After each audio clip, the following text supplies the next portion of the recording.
Alors selon vous, le populisme, c'est la conjonction de trois facteurs, la démagogie, le simplisme et le mensonge.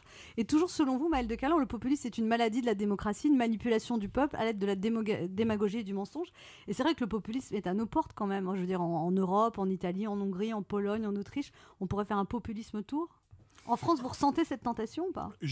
Moi, la thèse de cet ouvrage, c'est que les populistes ont gagné et vont arriver au pouvoir en France, que c'est quasiment inéluctable à partir du moment. Vous pensez que Marine Le Pen va arriver au pouvoir? Alors, il y a différents scénarios. Ça peut être une mauvaise passe en ce moment. Ouais, elle est pas en forme. Hein. Ça peut être Marine Le Pen, ça peut être Jean-Luc Mélenchon, ça peut être une alliance entre la gauche et l'extrême gauche, entre la droite et l'extrême droite. Je pense que les populistes vont arriver au pouvoir, moins en raison d'une tambouille électorale que parce que toutes les causes qui font qu'on vote populiste, l'insécurité économique, l'insécurité identitaire, la violence, le sentiment que les politiques ne servent plus à rien, toutes ces causes qui sont très complexes à régler, elles sont aujourd'hui arrivées à un degré d'incandescence qui rend le vote populiste très puissant.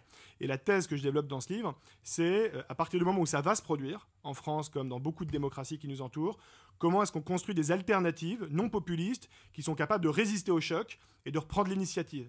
Et selon qu'on aura en France des alternatives non populistes crédibles ou pas, eh bien l'expérience populiste, dont je crains qu'elle se produise, elle sera courte ou elle sera longue, et elle sera terrible dans les dégâts qu'elle produira, ou au contraire, on limitera les dégâts.